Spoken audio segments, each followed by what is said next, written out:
Our story begins with Fate, the blood-starved knight, standing in the heart of a battlefield inside a dungeon. Around him, hordes of ghouls gathered, their grotesque forms closing in from every direction. The monsters lunged at him all at once, but his sword was faster and crueler. He slaughtered them without mercy, cutting them down as if they were nothing more than prey. His voice tore through the heavy air of the dungeon as he roared, "Bring me more monsters!" His eyes blazed with a lethal spark, glowing as though a hidden skill were awakening deep within his soul. But what is the story behind this knight? How did he transform from a miserable young man begging for scraps of survival into a warrior who devours his enemies without hesitation? To understand the truth, we must return to the beginning. Fate was once a poor, wretched, and perpetually starving young man. He worked as a gate guard at a castle, watching over those who entered and exited in exchange for a meager wage. Every day he envied the adventurers. They ventured into the dungeon, hunted goblins, and returned with rewards and loot worth many times more than he could ever earn. As for him, all of his skills were weak and insignificant. Worse still, he possessed a strange skill called gluttony. It forced him into constant hunger, as if his energy, his very mana, were being drained endlessly without purpose. Then, one day, 3 holy knights entered the city. The moment they appeared, silence fell over the streets. Even the adventurers showed visible fear. Their presence was terrifying. But it was not the aura of justice. It was the aura of oppression. By accident, one of the townspeople dropped an orange near the foot of one of the knights. The knight looked down at him with cold contempt and said in a chilling tone, "How dare you stain my feet?" He was on the verge of killing the man on the spot, while the poor citizen fell to the ground, begging and apologizing desperately for his life. At that moment, one of the 3 knights intervened and said sternly, "That's enough, Hado. And you as well, Mimi." The 2 stopped immediately. It was obvious who held authority among them. His name was Raphael. They left the trembling man behind and continued on their way. Afterward, Raphael approached Fate. With open disdain, he tossed Fate's guard wages onto the ground and said, "Kneel and pick it up, slave." Fate bent down silently to gather the coins, humiliation burning fiercely within his chest. In that instant, Hado stepped forward and kicked him hard in the stomach. With a mocking laugh, he said, "Hit him more, Raphael. Dogs like this need to learn how to serve their masters." Pain tore through Fate's body, yet he lacked the strength to fight back. Meanwhile, a young woman stepped forward with firm, decisive strides. Her name was Roxy. With clear anger in her voice, she declared, "Leave the boy alone. We are holy knights. Our duty is to protect the people, not to humiliate them." Looked at her with irritation, but without argument, they left the scene. Roxy was also a holy knight, yet the difference between her and the other 3 was unmistakable. She was not arrogant, nor did she see herself as superior to ordinary people. She believed in her duty. She understood the true meaning of justice. We return to Fate. She approached him gently, helped him to his feet, and wiped the blood from his face. Then she said calmly, "If something like this happens again, report it to me." After that, she took the banner from his hand and resumed guard duty in his place. And there he stood, carrying within him a hunger that was not for food alone. Fate smiled gently at Roxy and told her that he was used to being treated like a dog. He asked her not to worry. Then he turned and walked away, as though humiliation had become nothing more than a routine part of his daily life. After that, he headed to a restaurant to eat. While he was finishing his meal, the waiter approached him and whispered a cold warning. He should be careful, or he would die just like the guard who came before him. Fate showed no reaction. He calmly finished his food, paid the coins, and left. On his way back, he wished he had been born with a powerful skill, not with gluttony, the cursed ability that left him starving at all times, as if his stamina and mana were being drained endlessly by an invisible system. Meanwhile, he noticed a group of thieves moving suspiciously through a narrow alley. Without hesitation, he immediately went to inform Roxy. She instructed him to take over her guard duty while she pursued the thieves herself. Only minutes later, one of the thieves stumbled out of the alley, his hand severed. Fate froze. Fear crept into his chest, and for a moment, he did not know what to do. But he gathered his courage and drove the spear attached to the banner straight into the thief's body. In that very instant, the skill Gluttony activated. A strange energy surged through his body. His stats rose suddenly and dramatically as if a hidden anime-style status system had begun awarding him bonus points. Moments later, Roxy rushed toward him, grabbed his hand anxiously, and asked if he was all right. And during that brief contact, something unexpected happened. Fate could hear her thoughts, but the moment she released his hand, the voice inside his head vanished. Fate was deeply confused. He could not understand what had just occurred. Returning to the situation at hand, he asked her to tell everyone that she was the one who had killed all the thieves, so that Raphael would not cause trouble later. Roxy agreed. Then she made him an unexpected offer to work for her family, the Hart family, as a reward. Fate accepted immediately. It was far better than the life of humiliation he had endured for years. Elsewhere, during the night, Fate discovered that all his stats had increased significantly. Not only that, he had gained new skills, telepathy, and appraisal. The skill telepathy allowed him to hear the thoughts of others, just as he had when he held Roxy's hand. Appraisal, on the other hand, enabled him to examine weapons and individuals, revealing their attributes and properties, much like analyzing equipment in an RPG interface. The next day, Fate decided to buy a sword. The merchant welcomed him at first, but when he learned that Fate possessed only 2 silver coins, he mockingly told him to choose any blade from the cheap barrel. Fate activated appraisal and began inspecting the swords one by one. Then he noticed an ugly sword, one that resembled him. Suddenly, the sword spoke. It told him to buy it. It said it would help him. Fate did not hesitate. He purchased the sword immediately. Afterward, he went into the forest. A goblin attacked him, but he cut it down in a single strike. At that same moment, his stats increased, and he acquired a new skill, strength enhancement. Soon a larger group of ghouls appeared. Fate fought them one after another. With every kill, his points increased. His stats multiplied. His skills surged past the threshold of 1,000 points. Then he realized something else. He was not hungry today. At that moment, the sword spoke again and told him to thank the skill gluttony. Contrary to what people believed, the skill was not a curse. It allowed him to steal the stats of his defeated enemies upon killing them. However, it did not raise his level directly. It only increased his skills and attributes. The sword then instructed him to collect the goblin's ears and take them to the Adventurers Guild, where he would receive a reward of 3 silver coins and 8 bronze coins. Fate was overwhelmed with joy. After 5 long years of humiliation and hunger, he would finally be able to eat meat, and he would begin a new life as someone entirely different. Suddenly, Fate collided with a strange man in one of the alleys. The encounter did not feel ordinary. The man was hiding a small girl behind him, and his expression was tense and unsettled. Fate grew suspicious. Silently, he followed him. Soon he witnessed something horrifying. The man was brutally torturing the little girl, planning to sell her to the holy knights. Elsewhere, inside an old church, a nun was teaching a group of orphan children. She told them that in ancient times the world had no skills or special abilities. Then a woman named LIMITLESS appeared and distributed skills among humanity, ushering in an era of power and supernatural abilities. During the lesson, another nun entered anxiously and announced that she could not find a girl named Sahara. It was the same child Fate had seen being abducted. We returned to Fate. He reassured Sahara gently, promising that nothing bad would happen to her and that everything would be all right. He freed her from her restraints. But suddenly, the kidnapper appeared behind him and mocked him, asking whether he thought he was some kind of hero. At that moment, the sword spoke to Fate. It advised him to take advantage of his opponent's underestimation and pretend to flee. Fate followed the plan. The man stepped forward confidently and declared that he would kill Fate in front of the girl, so she would become obedient once she saw her so-called protector die before her eyes. Suddenly, the sword gave the signal. Fate hurled wooden crates at the man and dashed forward in a swift movement. His strike was only a scratch. The kidnapper retaliated using a skill called Sharp Sword Biter. They clashed fiercely, blades colliding with force. Fate managed to wound him, then grabbed him violently and drove the sword into the man's injury again and again. He demanded the truth. Which holy knight ordered you to kidnap the girl? Under the crushing pain, the man confessed. It was Hado who gave the order, the very same Hado who had kicked Fate in the stomach before. After that, Fate fully freed Sahara and noticed she was starving. He bought her meat. She began to cry, because it was the first time in her life she had ever tasted it. Fate gave her his own portion as well, even though he had not eaten meat in 5 years.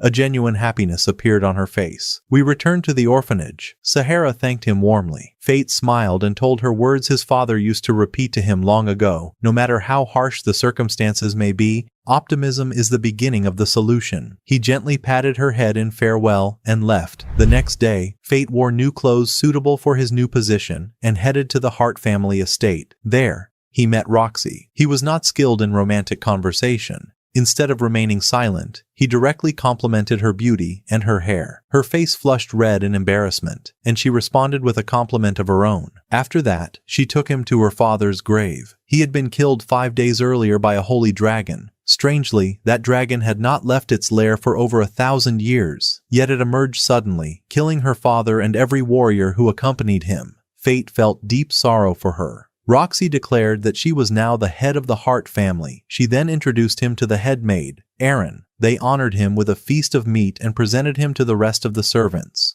We returned to Roxy. Fate sat with her and spoke, though his mind was distant. She called him by a nickname, Fee. The sound stirred an old memory. His father, who had also been killed by monsters, used to call him by that same name, and during their conversation, a sudden hunger overwhelmed him. He collapsed unconscious. Fate awoke in his room inside the Heart estate, the sword whispering a shocking truth into his mind. Once the skill Gluttony activates, it can never be cancelled. He would be forced to kill monsters for the rest of his life. If he failed to do so, his hunger would intensify until it consumed him, or worse, until he attacked whoever stood before him, even his closest friend. The sword explained further. The red glow in his eyes was the sign that his hunger had reached its limit. After that, Fate gathered his equipment and left the city. He charged into goblin camps, slaughtering them one after another. Yet even that was not enough to satisfy the gnawing hunger inside him. The sword then said they must head to the Hobgoblin Forest, a territory where the monsters possessed higher levels and far stronger stats than ordinary goblins. We shift to the forest. There, the battle turned into a true massacre. Fate cut them down relentlessly. With every strike, his stats increased through the power of gluttony. His strength rose, his speed sharpened, his mana surged. At last, his eyes returned to normal. The hunger vanished instantly. But then, the Goblin King appeared. Its stats were nearly equal to Fate's. The sword informed him that he had now acquired a new skill, health regeneration. His body would automatically restore itself during combat. Fate saw the king devouring a human corpse. Rage ignited within him. He dashed forward and severed one of the king's arms. The king counterattacked with a swift, brutal strike, but a decisive blow to its head ended the battle. As for the sword, it proposed something. It suggested taking a portion of Fate's stats in order to evolve and assist him more effectively. Fate asked how much it required. The sword answered that it wanted all of them. After all, it was the Sword of Greed. The name was not given without reason. Fate refused at first, but the sword threatened to abandon him and leave him to face his fate alone. In the end, Fate surrendered all his accumulated stats. The sword transformed into a magical bow. The moment Fate held it,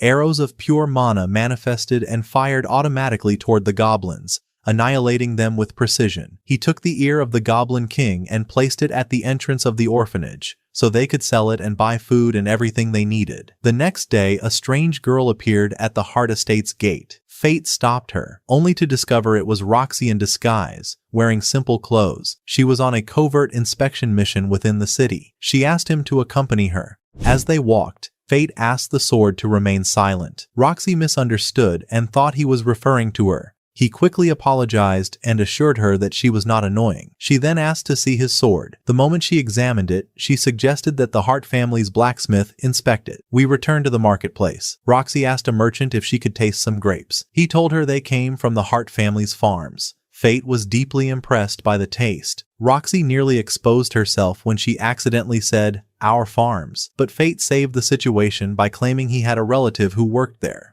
Elsewhere in the market, a holy knight appeared. He complained about the sound of Fate's stomach growling. Fate attempted to apologize, but it was useless. Roxy intervened to defend him, and people nearly uncovered her identity. Thinking quickly, Fate pretended she was his lover, and claimed she had forgotten to prepare breakfast for him, which was why he was hungry. They withdrew from the scene immediately. Afterward, Roxy revealed the true reason for her presence in the city. She was investigating the mysterious slaughter of goblins and seeking to discover who had donated the ear of the Goblin King to the orphanage. She had no idea that Fate was responsible. In her eyes, he was still weak. Since the merchants had no useful information, Fate took her to the restaurant he used to visit. The waiter assumed they were lovers and treated them with exaggerated enthusiasm. Out of embarrassment, Roxy accidentally broke a cup. Fate, overwhelmed by awkwardness, broke another. The waiter then told them that the merchants had begun to fear the city. A mysterious monster was roaming nearby, a being that slaughtered other monsters with excessive brutality, and that monster was Fate himself. At that moment, a retired adventurer named Ed entered the restaurant. He told them that people believed a lich was the one killing the monsters.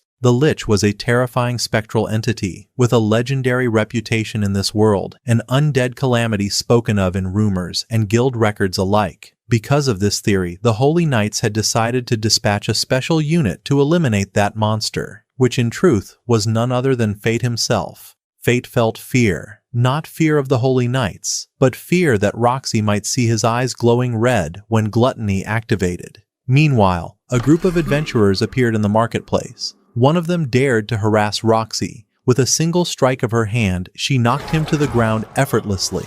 In that instant, everyone realized her identity. She was Roxy Hart, the head of the Sacred Heart family. The adventurers hurried to apologize and even offered her money as compensation. She refused calmly. She reminded them that the duty of the Holy Knights was to protect the people, not to spread fear among them. The adventurers laughed afterward, exchanged light jokes with her, and the atmosphere returned to normal. We moved to the blacksmith. Roxy took Fate there to repair his sword. He thanked her, but she told him the credit was his, for helping her gather information about the mysterious monster terrifying the forest. Suddenly, a scream echoed through the street. They saw Hado torturing a small child. Roxy intervened immediately and ordered Fate to free the boy. She then demanded to know why the knights had not informed her about the monster in the forest. They replied that they assumed she was still grieving her father's death. She assured them that she was fine. Hado attempted to attack Fate simply because he looked at him, but his brother Raphael stopped him and ordered him to leave. Afterward, Fate and Roxy helped the child search for his mother and bought him meat. Fate was reminded of his own childhood,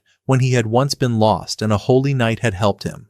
That knight had looked remarkably similar to Roxy. Perhaps it had been her mother, or perhaps it had been Roxy herself in an older memory. By the end of the day, they found the boy's mother, and genuine happiness filled Roxy's heart. We returned to the Heart Estate. They were welcomed by the headmaid, Maro. The following day, Fate purchased a mask so he could hunt monsters without revealing his identity. He also bought a raw stone as a gift for Roxy. When she opened it, she discovered that it contained a rare gemstone, something extremely difficult to find inside an ordinary uncut stone. Fate had selected it thanks to the skilled detection. Roxy was overjoyed. She wanted to give him something in return, but he thanked her and said that was enough. Elsewhere, the Holy Knights gathered to discuss the mission to hunt the monster in the forest. Fate. On the other hand, the adventurers had discovered that every ghoul in the region had been completely wiped out. When they saw Fate standing among the corpses, wearing his mask, they mistook him for the Lich. They fled in terror. As for Fate, he continued slaughtering ghouls without pause.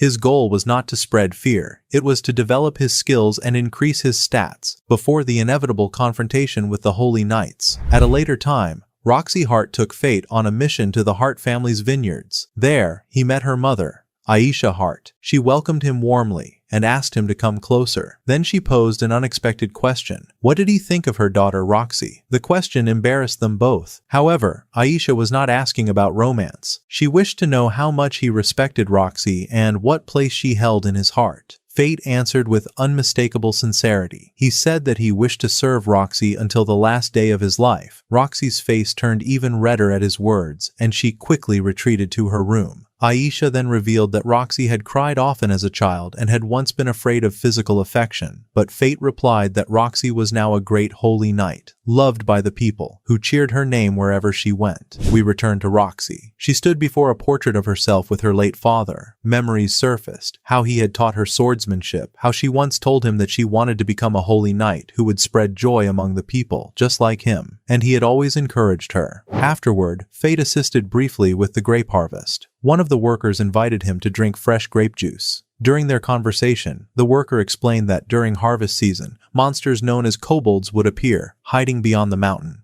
The moment Fate heard that, his stomach let out a faint growl. The skill, gluttony, was yearning for those monsters. At sunset, Fate noticed a strange girl nearby. He attempted to activate appraisal to check her data and stats. Nothing appeared. No information at all. It was unnatural. Her eyes were red, bloodthirsty, resembling his own when his hunger was triggered. She told him she would leave the kobold monsters to him. Then she disappeared without revealing her identity. Later, Roxy met with Fate and informed him that the girl seemed to be from Gallia, the city where her father had been killed by monsters. We learned that 1,000 years ago, Gallia had been a powerful military city. However, it fell during a massive monster invasion, and most of its inhabitants were slaughtered. The mysterious girl was said to be among the survivors. Fate asked Roxy if she would be alright facing the monsters. She replied confidently that she had strong warriors at her side. The following day, the kobold monsters completely destroyed the vineyard. Elsewhere, Roxy and her team of warriors, along with Fate, observed the monsters from a distance. Among them stood one enormous kobold. Fate's eyes began to glow red. He feared Roxy might notice.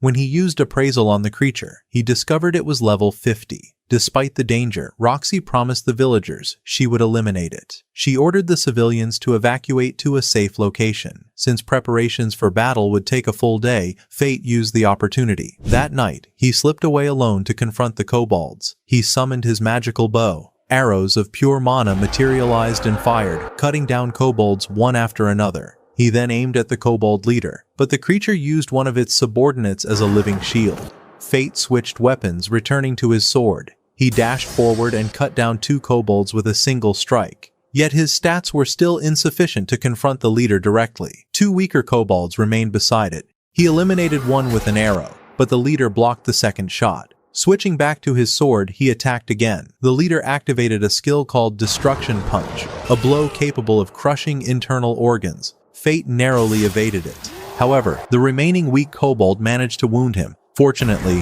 health regeneration activated instantly, restoring his body. Even though he had dodged the punch, part of its shockwave struck him, sending him flying backward. He pretended to collapse. The weaker kobold approached. In a flash, Fate severed its arm, avoided the leader's next attack, and finished the weaker monster with a decisive slash. Then, he offered 10% of his stats to the Sword of Greed. The sword transformed into a colossal bow. A massive arrow of condensed mana formed and launched forward, obliterating the kobold leader in a single strike. But the explosion's power was overwhelming. A large portion of the area was destroyed. Suddenly, Fate screamed in pain. It was the first time he had defeated an opponent of such magnitude. The energy he absorbed was immense. So immense that it felt as though it would tear his body apart from within. The following day, Roxy Hart and her team discovered that every monster in the area had been completely wiped out. They stared at the battlefield in disbelief. Who could have exterminated them all? Roxy speculated that the mysterious girl from Gallia was responsible.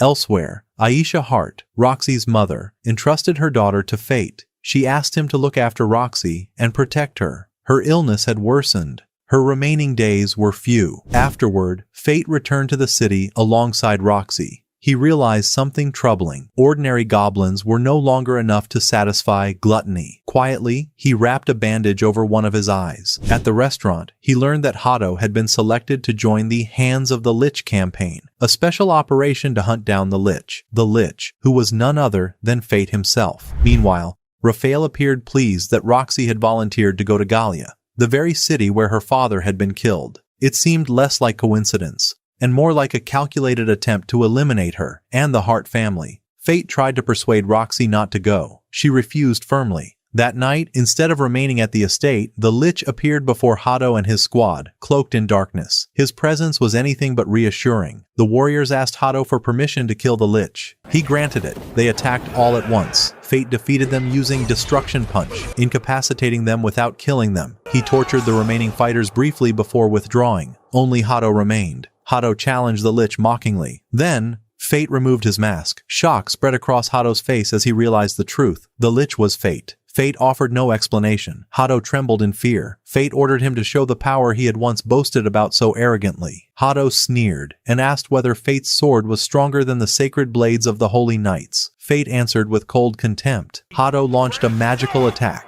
but Fate appeared behind him in an instant and told him the attack was too slow. Enraged, Hato charged again. Fate shattered his sword effortlessly and threw him to the ground. He commanded him to pick up his sword, just as Fate had once been ordered to pick up coins thrown at his feet. Then Fate began kicking him in the stomach and face, exactly as Hato had done before. Hato attempted to flee. Fate seized him and repeated his own words back to him. Dogs must be disciplined. He grabbed Hato and smashed his head against tree after tree, splintering them upon impact. He warned him not to beg for mercy, not after tormenting children and mocking the helpless. Fate hurled him into the air and activated his strongest skill. In a horrifying scene, Hato's body was torn apart, his limbs severed. He begged Fate to kill him, to end his suffering. But Fate had one question first. He demanded to know about Roxy. Hato confessed that she had volunteered to go to Gallia, and that they had merely taken advantage of her kindness. He begged once more. Fate silenced him. He ended his life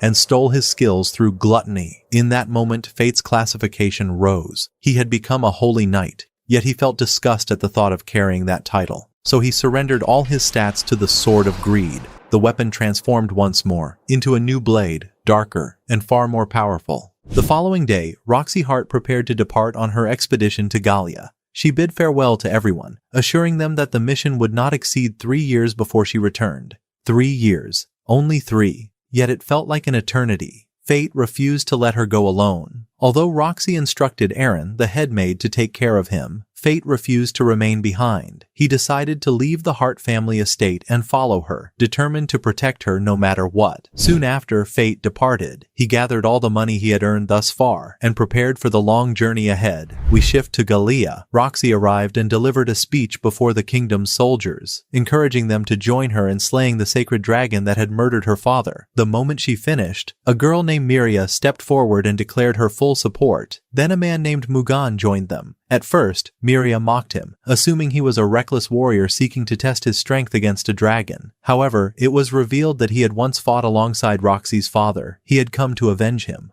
Roxy felt deep gratitude for having them at her side. Elsewhere, 2 researchers examined the corpses of recently slain monsters. They observed that the marks of death resembled magical arrows. The source, they concluded, could only be one of the deadly sin weapons. As is known, Fate's weapon bore the name Greed. It was one of those forbidden arms. We return to Fate. He arrived in the city of Tetra, one of the largest Torgov cities near Gallia. He attempted to hire a carriage to take him there, but the driver refused, warning him that monsters infested the road. Fate decided to spend the day within the city. Meanwhile, a man was desperately seeking warriors to protect his village from monsters. Several fighters mocked him and beat him despite the small payment he offered. Fate intervened and saved him. The man introduced himself as Set, the son of the village chief. He was the very same boy who had bullied Fate during childhood. We revisit the past. Fate had lived with his father, a skilled spearman who protected the village from monsters. Fate would gather medicinal herbs to treat his father's wounds after each battle. But on a dark day, his father was killed by monsters. Instead of supporting him, the villagers threw stones at Fate. They drove him away. They refused to care for him. We return to the present. Now, Set was the one begging Fate for help.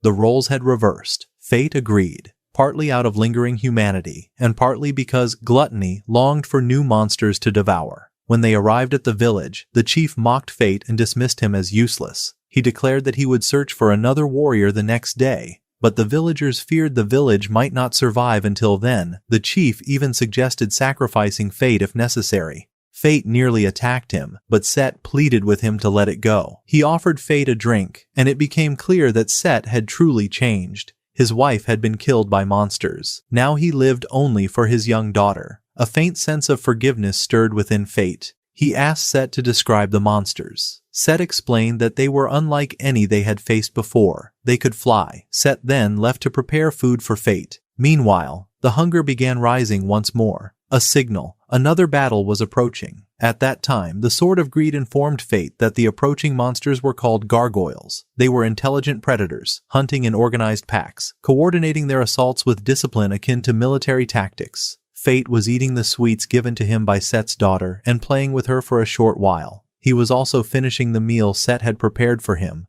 But suddenly, a wave of exhaustion overcame him. Drowsiness seized his body. We return to the truth. The sweets had been drugged. The village chief had given them to Set's daughter, instructing her to offer them to Fate, in order to eliminate him. Before losing consciousness, Fate looked out the window. He saw gargoyles swoop down and abduct one of the villagers. Then the coordinated assault began. They attacked in unison, destroying homes one after another. Set tried desperately to wake him. It was useless. He shouted at his father, accusing him of drugging Fate. Meanwhile, the gargoyles devoured the villagers without mercy. Elsewhere, Set managed to finish preparing an antidote. As he searched for Fate, one of the gargoyles attacked and devoured him. In a final act of desperation, Set forced the antidote into Fate's mouth. Fate regained consciousness.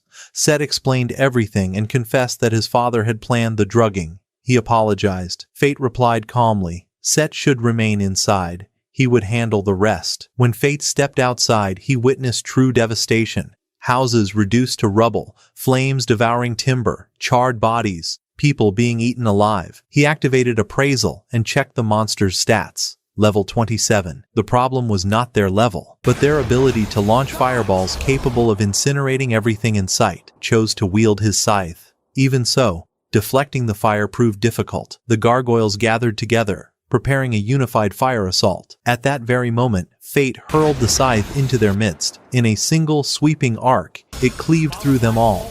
The weapon returned to his hand, guided by mana bound to it. Only the gargoyle leader remained. It charged toward him. Fate seized the opening, and in a flash he dashed forward and split it cleanly in half. The following day, Set, his daughter, and a handful of villagers survived, but the village was completely destroyed. The soil had become infertile, unfit for farming. Elsewhere, Set asked Fate to strike him, to repay the pain he had inflicted during their childhood. Fate agreed. He punched him. Set lost consciousness briefly. From that moment onward, a new bond formed between them. They became friends. Afterward, Fate visited his father's grave. He stood in silence, recalling memories of the man who once protected him. Then, he said his farewell. We shift to the road toward Gallia. The carriage Fate was riding was suddenly attacked by bandits. The driver begged him for help, but before Fate could move, the bandits were thrown into the air. The mysterious girl from the vineyard appeared. The carriage driver thanked her for saving them and allowed her to ride along. However, due to the immense weight of her weapon, the carriage overturned. She altered the size of her weapon in a mysterious manner. Everything returned to normal. They continued their journey.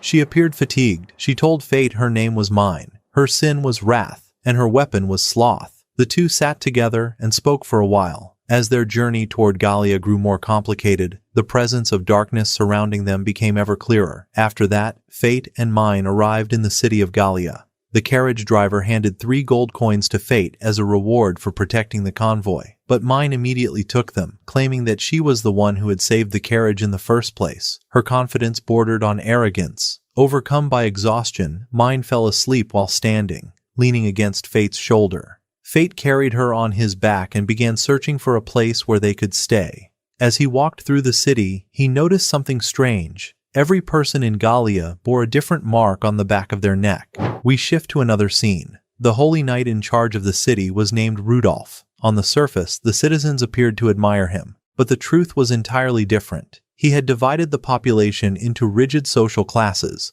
The marks on their necks represented those divisions. Anyone who disobeyed his orders was executed without hesitation. We returned to Fate. He reached an inn and placed Mine gently on the bed. There, the Sword of Greed began explaining the nature of Mine and the other sins. As previously known, Fate's weapon embodied the sin of greed. These weapons existed to challenge the sacred laws established by Saint Laplace. Other sins existed as well, such as lust, and others yet unnamed. At that moment, Fate's eye glowed red. The hunger was rising once more. Afterward, he left the city and ventured into the desert beyond its walls, hunting monsters to suppress the craving. He combined the skill Fireball with his combat magic, easily defeating sand-dwelling creatures. Carefully, he fed small percentages of his stats to greed, maintaining balance and control. Suddenly, he noticed a massive trail carved into the sand. He rushed toward a sand golem. This time, he was not fighting to protect anyone, only to feed the hunger. Using appraisal, he confirmed its level. Level 60. The golem attacked first. Fate countered with a flaming arrow. The monster responded by unleashing a violent sandstorm. Fate closed the distance with his scythe, slicing through its sandy body. But the golem attempted to retreat beneath the shifting dunes. Fate summoned the bow once more. He granted Greed 20% of his stats at once. A blazing magical arrow tore through the desert sands and annihilated the sand golem. From it, Fate absorbed a new skill, Sandstorm. Warriors who had witnessed the battle approached and thanked him for saving them. They attempted to learn his name. He answered coldly, "Call me Corpse." He concealed his true identity. When Mine learned that Fate had slain the sand golem, she grew irritated. She had intended to defeat it herself. He calmed her and offered her half of the reward. Later, Fate went to claim the bounty, wearing his mask. At that very moment, Rudolph entered. He declared that the one called Corpse, who had defeated the sand golem, would now serve him. He ordered the guards to surround Fate. From the other side, Mine intervened. She announced that Fate was her servant. Rudolph mocked her and ordered her to step aside. But Mine did not retreat. She hurled her massive axe into the air in a display of overwhelming power. The confrontation did not escalate further. Instead, they withdrew quickly, turned to the caravan. Fate and Mine approached its owner and requested permission to join the next journey, preparing themselves for something far greater awaiting them in Gallia. During Fate's journey with Mine, he asked her mockingly whether her sin was truly wrath and not devouring everything. She had finished most of the food immediately after buying it. She replied calmly that anger burns an enormous amount of calories. Fate wondered aloud where all that food went. She remained slender despite her endless appetite. She did not appreciate the remark.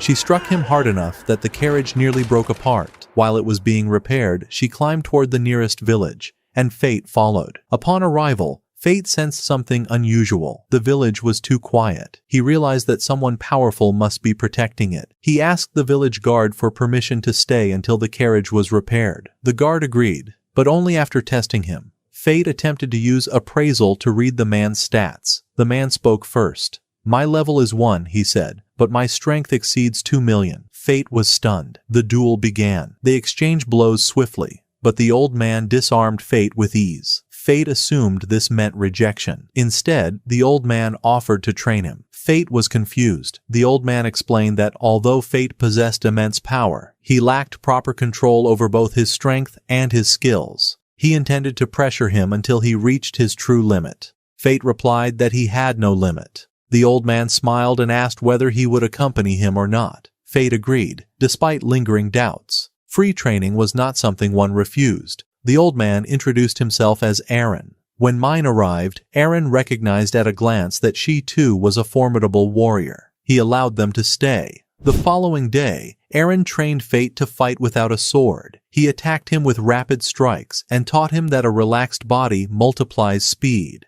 At one point, Fate's eyes glowed red. Aaron ignored it as though he had not noticed. After training, they discovered that Mine had eaten all the food. Aaron went to borrow provisions from the villagers. That night, Fate wandered near the nearby castle and saw a portrait of Aaron with his wife and son. The son bore a striking resemblance to him. Fate wondered whether that was why Aaron had taken such interest in him. During dinner, Aaron shared his story. 15 years ago, the castle had belonged to him, but royal orders had exiled him. In his absence, his son had tried to defend the castle from monsters. He was killed by a high-level lich. Since then, the castle had fallen into darkness. At that moment, Fate could no longer endure gluttony. He left to confront the lich. Aaron joined him, determined to face his past. Mine, meanwhile, declared she would protect the village in exchange for 50 gold coins. At the castle, Fate activated Sandstorm to suppress the undead forces, allowing them to infiltrate more easily. An army of corpses stood before them.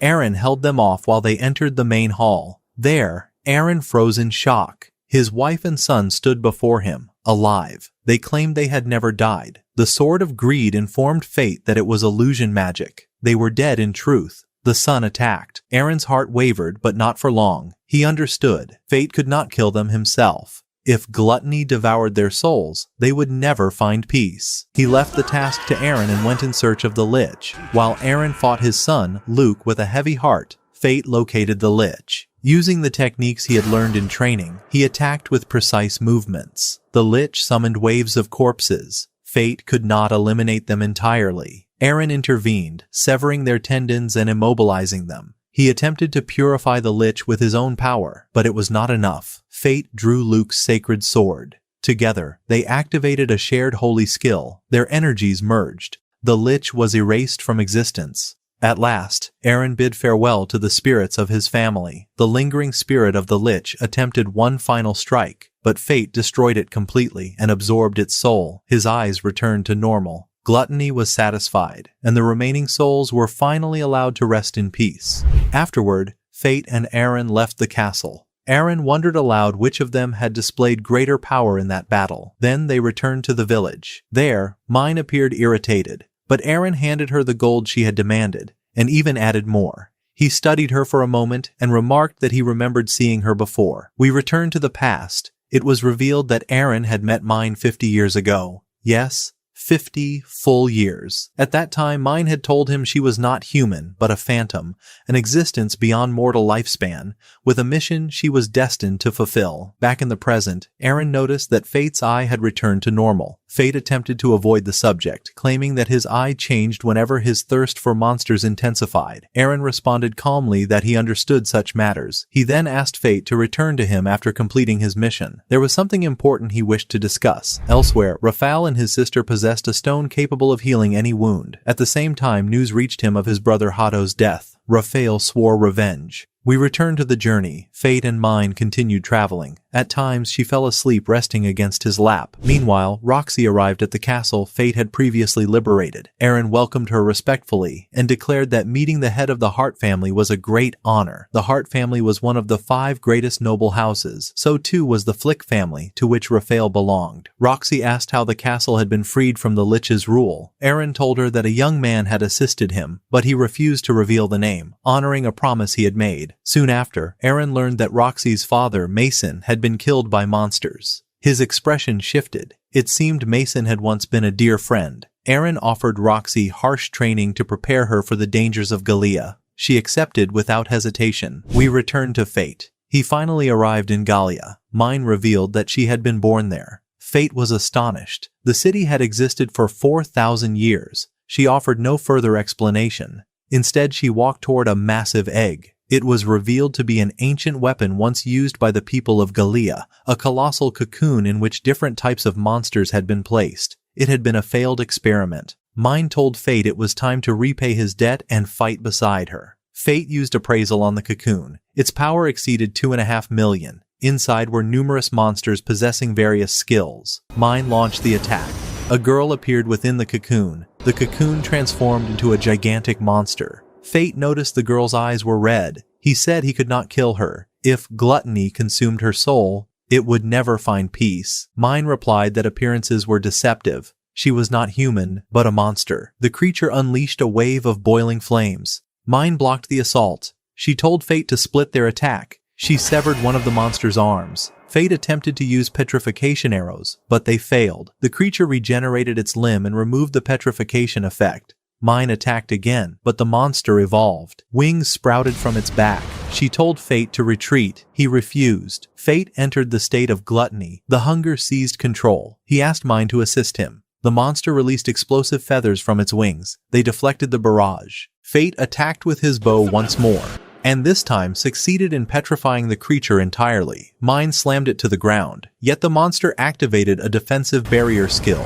Fate struck the barrier with his scythe. It did not break. He focused on its weakest point and struck with overwhelming force until it shattered. The monster attempted to flee into the sky. Its eyes bled crimson. Mine proposed that Fate climb onto her axe so she could launch him toward the creature. He soared into the air. The monster activated another barrier. But Fate did not hesitate. He summoned the second stage of his scythe. With a decisive strike, he pierced the monster's body and severed the girl within. The battle ended. Fate realized that the monster he had faced possessed red eyes because it carried one of the sin skills. Mine explained that anyone fully consumed by a sin becomes a chimera, a being that loses all traces of humanity. At that moment, Fate made a request. If he were ever to lose control, she must kill him without hesitation. Mine embraced him, and she accepted. At sunset, Fate told her he was heading toward the city of Babylon. Mine chose to remain behind. She had promised the people she would help rebuild the village, and that was why she had been gathering money. It was not greed that drove her. It was loyalty. Before departing, Fate sacrificed all his accumulated stats and unlocked the third stage, known as Da. He bid Mine farewell and continued his journey alone. Along the road, he spoke with the Sword of Greed. He learned that the sword once had a previous wielder, one who had been killed, leaving the weapon behind. The sword also revealed that the deadly sin weapons are indestructible. We shift to Babylon. Fate was shocked by the inflated prices. Even basic food was sold at triple its value. But the greater surprise came when he encountered Roxy. He heard a voice threatening her with death.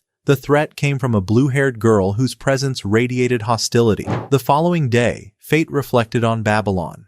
It was a city where the strong gathered, alongside those who despised the holy knights. Strangely, he felt comfortable there. He could act freely. Elsewhere, Roxy met a man named Alistair, who governed Babylon during the absence of her father Mason. He apologized for failing to protect him. Roxy forgave him. She told him that she and her forces had defended Gallia against waves of monsters. Then she ordered her team to prepare to explore the city. We return to Fate. He wandered through the marketplace, frustrated by the prices. He stopped at a blacksmith's shop. The Sword of Greed expressed interest in a displayed scabbard. The blacksmith stepped outside and observed the markings on Fate's cloak. They were not random burn marks. They were traces of an advanced fire enchantment. Fate inquired about the scabbard. The blacksmith explained that the one on display was merely a sample. He could craft a custom piece for 500 gold coins. The price was staggering. Fate left immediately. He decided to hunt monsters to earn the money. Along the way, several warriors invited him to join their party. He refused. They suspected he was a former holy knight and distanced themselves. Fate moved toward a green region near the border of Gallia. Monster corpses lay scattered. The air itself felt poisonous. Suddenly, around 50 heavily armed orcs appeared before him.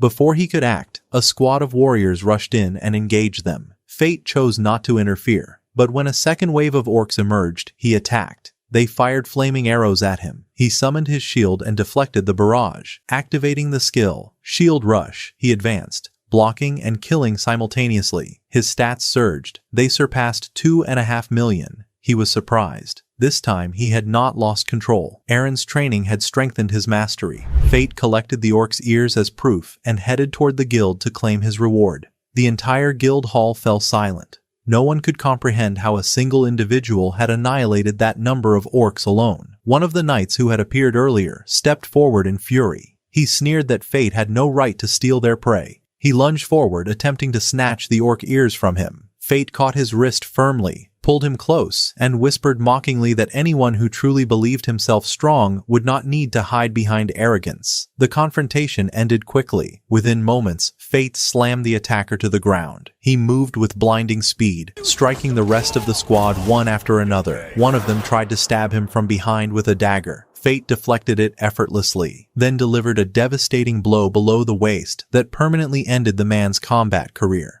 Afterward, the guild receptionist stepped forward and handed him 100 gold coins for the orc ears. At that exact moment, Roxy entered. She looked at Fate and asked whether he had attacked the adventurers, but she quickly realized he had merely defended himself. Because of the mask, she did not recognize him. She announced calmly that she was willing to forgive the adventurers in exchange for one night in prison. Meanwhile, Fate's thoughts drifted elsewhere. He suddenly realized something. He had grown taller than Roxy. Miria approached him sharply, questioning why he wore a mask while speaking to Lady Roxy. Fate grasped her wrist, preventing escalation. Had she not been Roxy's subordinate, he might have responded differently. Roxy said gently that there was no need for him to remove the mask. However, she advised him to pay more attention to his appearance. Fate felt deeply embarrassed and left hurriedly. Later, he considered buying a proper scabbard for his sword and replacing his torn clothes. But he possessed only 100 gold coins, and knew both items would cost more.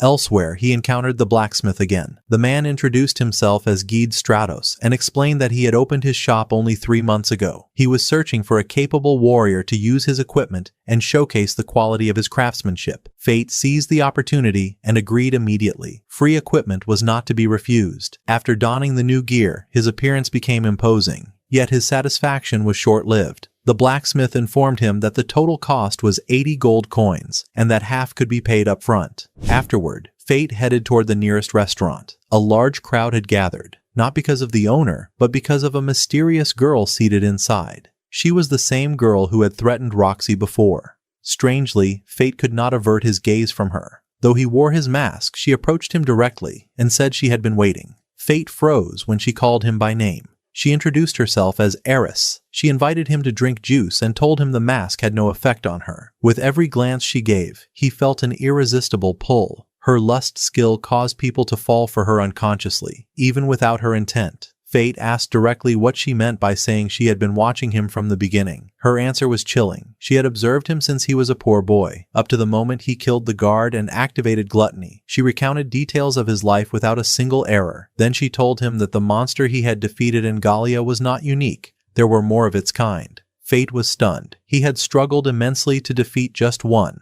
But Eris continued. Beyond being the sin of lust, she was also a guardian of the kingdom. Her position granted her authority to make any decision that served the kingdom's interest. Then she revealed the most shocking truth. Roxy would die in Gallia. Fate froze. The glass slipped from his hand and shattered. He demanded angrily whether she intended to kill Roxy. Eris told him to calm down and explained the concept of noon of hatred. When a large number of monsters are killed, their hatred does not vanish. It gathers, condensing into a rare and powerful monster, a leader stronger than the rest. Now imagine the same phenomenon among humans. Everyone hates the Holy Knights, except Roxy. If Roxy were to die, the hatred of the people would gather and give birth to a human possessing an unimaginable skill. For the sake of the kingdom, Roxy must die. The shattered glass cut into Fate's palm as fury ignited within him. Eris said coldly that the plan had been set in motion long ago. He could not stop it, but Fate walked away and vowed he would save Roxy, no matter the cost. The following day, Alistair informed Roxy that communication had been lost, with the squad sent to Gallia to gather resources. Without hesitation, Roxy declared she would depart immediately to rescue them.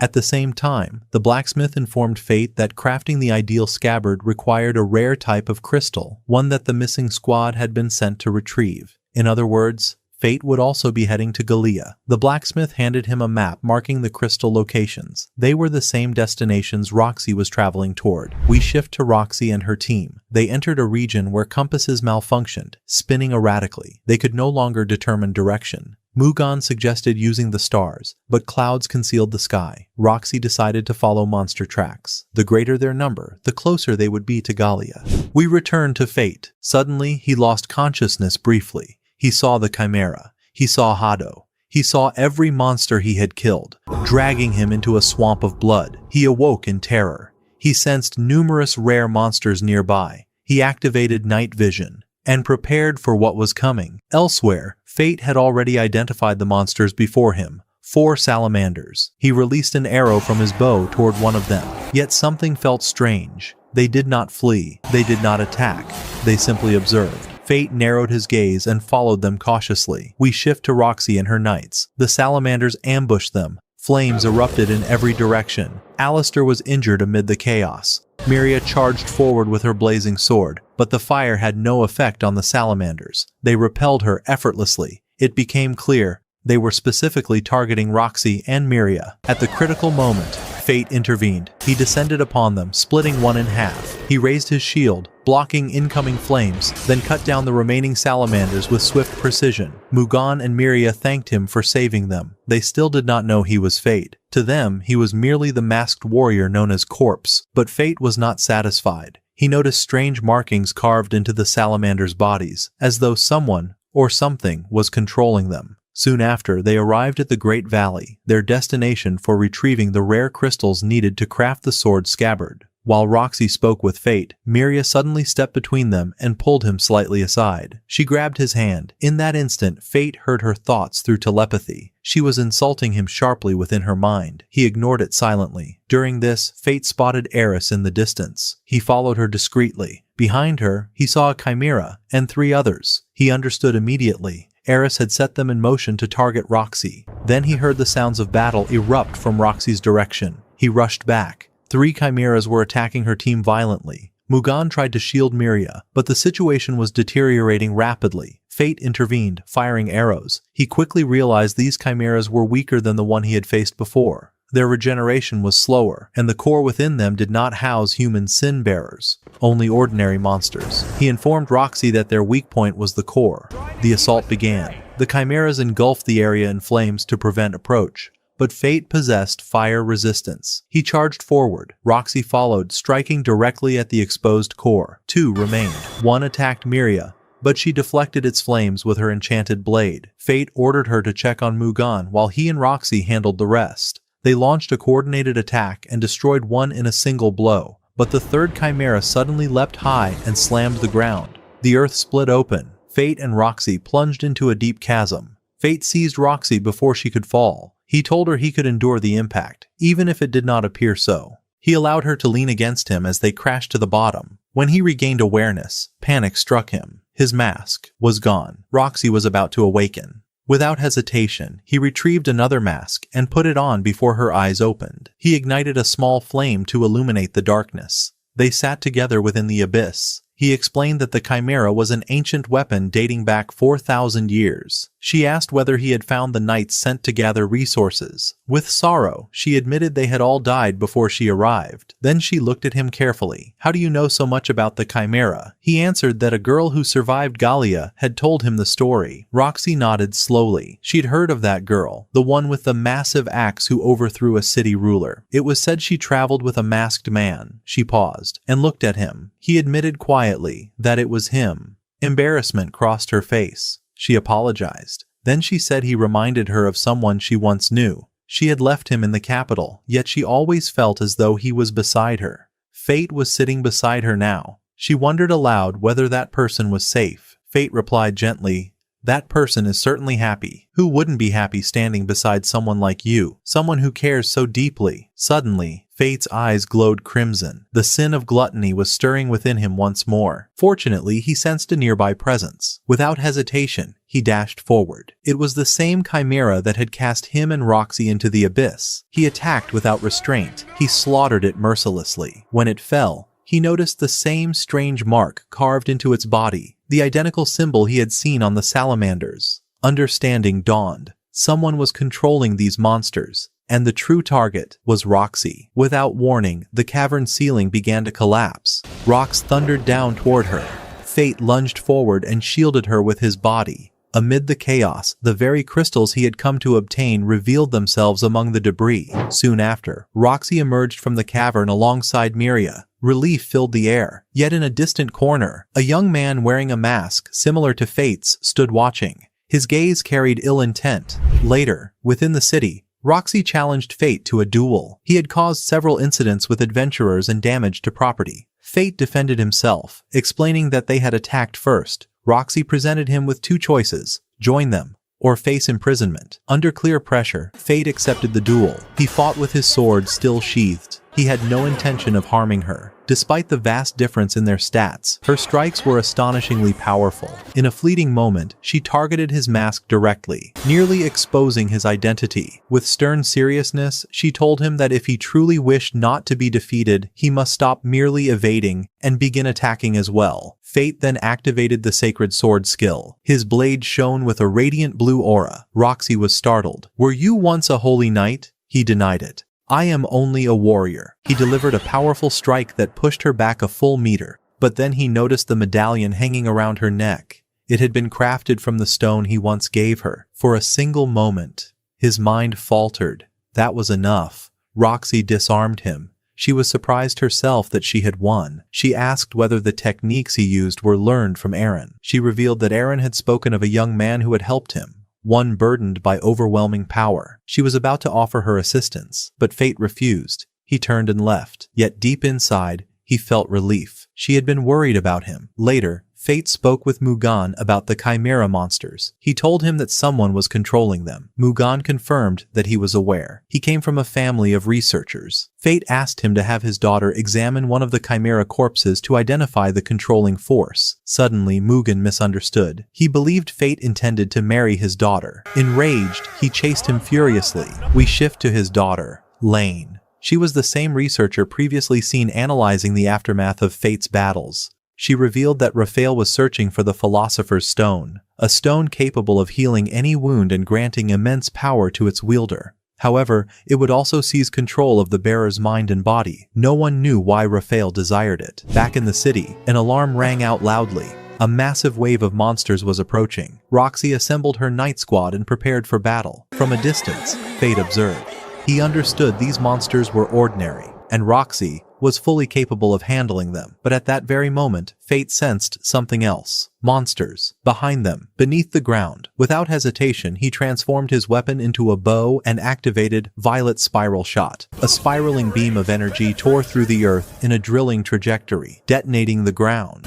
And something burst forth with a deafening roar. A colossal slime. And on its gelatinous body, the same strange mark carved into every previous monster. Fate leapt from the fortress wall and landed directly before it. He activated Appraisal and froze. Level 440 power, exceeding 13 million. The moment he approached, the slime unleashed a torrent of corrosive acid. The Sword of Greed warned him. A single touch of that acid would dissolve him to the bone. Fate fired a blazing arrow, attempting to vaporize the mass. but the creature vanished instantly, retreating toward Roxy's team. Then it split into 3 slimes. Fate was faster. He activated Sacred Mirror of Purification and identified the exact crater from which it would emerge. He charged a flaming arrow to its maximum output and released it straight into the core. Explosion shook the battlefield. The core was destroyed, yet the slime did not die. Something was wrong. A masked knight, bearing a resemblance to Fate, stood at a distance, wielding one of the sin weapons. That weapon allowed the slime to duplicate itself endlessly, even after its core was destroyed. A thought pierced Fate's mind. Could this knight be Eris? But before the suspicion solidified, the slime attacked again. This time, however, the acid no longer harmed him. Destroying the core had granted him complete resistance. He fired arrows at the masked knight. They had no effect. Switching to his sword, he closed the distance. Then he heard the voice. It was not Eris. The knight transformed his blade into a firearm and unleashed a barrage of bullets. Fate raised his shield, but the rounds pierced through it. Blood spilled. He staggered. Before collapsing, he surrendered entirely to gluttony. His movements changed. He entered a state resembling Ultra Instinct, pure combat intuition. Bullets became meaningless. He evaded them with terrifying precision, closed in, and shattered the knight's mask. The face beneath, Alistair. Before Fate could process the shock, Alistair drew forth a mysterious tome. Upon activation, the sacred dragon appeared. Alistair spoke coldly. Let us see. Who is faster, the dragon and I, or you, Fate? Fate launched forward at maximum speed. Bullets chased him. The slime obstructed his path. The dragon soared toward Roxy. We shift to Roxy. The sacred dragon descended upon them with overwhelming force. She attempted to block the attack, but the disparity was immense. Just before annihilation, the dragon's strike collided with a shield. Fate. The dragon unleashed a stronger blow. Fate resisted with everything he had. Under the strain, his mask shattered. Roxy stared in disbelief. Is that you, Fate? He turned slightly. I have not seen you in a long time, Lady Roxy. In that instant, he had activated an advanced shield skill, saving her life. He apologized for lying to her all this time. Then he told her to leave immediately. He would buy her time. She hesitated, then fled. Fate remained alone before the dragon. He activated Advanced Sacred Sword. The radiant strike bound the dragon temporarily. Alistair approached, smiling coldly. Now we can fight, man to man. Fate realized something. His power had dropped below Alistair's. He had forced the instinct state. His body was unprepared. Maintaining the dragon's restraint drained his mana relentlessly. He lunged. Alistair dodged effortlessly. Fate could not retreat. If he moved too far, the dragon's binding would break. Alistair exploited that. He pierced Fate's arm and prepared to finish him. Suddenly, Fate appeared behind him. The previous assault had been illusion magic. He had sacrificed his arm to reach this moment. He drove his sword through Alistair's heart. Alistair froze. You sacrificed your arm just to kill me? Fate answered calmly. Either I sacrifice something or I sacrifice everything. He split him in half. The moment Alistair died, Fate absorbed his power. Alistair had been a sin-bearer. Energy surged violently into Fate's body. He collapsed unconscious. In a strange white realm, a girl appeared before him, the same girl from within the chimera. Her name was Luna. She smiled softly and thanked him for killing her. If she had remained alive, she would have caused the deaths of countless others. Afterward, Eris sought Fate's help. She explained that she had never truly intended to harm Roxy. It was envy that had pushed events toward that outcome, not her. Fate agreed to listen. Eris told him that, in time, his arm would be restored, but they needed to leave immediately before Roxy arrived. Her presence stirred gluttony within him, provoking it beyond control. The moment Fate heard Roxy's name, his eyes glowed red once more. At that exact moment, Roxy reached the place where he had been, but he was gone. On the desk lay a letter, an apology for his sudden disappearance, a confession that he had hidden the truth about gluttony, and gratitude for accepting him as he was. It ended with a promise. He would return to her again. Lady Roxy. We return to the past. When Roxy was a newly appointed holy knight, she met Fate as a small child. He had been afraid of her, believing holy knights were cruel to common people. She apologized gently for the behavior of certain knights. Then she heard his stomach growl. She shared her lunch with him and asked him to take the remainder home to his family. Fate told her he had no family. He thanked her with sincerity and said that perhaps the capital was not entirely cruel, that goodness still existed. At that moment, Roxy resolved to grow stronger, so that one day she could help him. Elsewhere, Raphael learned that the so-called Lich was in fact Fate, and that he had killed his brother, Hado. But instead of rage, Raphael burst into hysterical laughter. He thanked Fate for eliminating his brother. It became clear that the Philosopher's Stone had begun to corrupt his mind. On another front, Fate used 40% of his stats and succeeded in regenerating his arm. He had gathered that power with the aid of Eris and Mine. Roxy's team continued their march toward Gallia, and in the same direction, Fate traveled alone, fighting monsters with ever-increasing hunger. Here, the tale reaches its end. We hope you enjoyed the story and found it engaging. Before you close the video, do not forget to press the like button to support us, subscribe for more content, and activate the notification bell to stay updated on all new anime recaps. Share your thoughts with us in the comments. Until next time.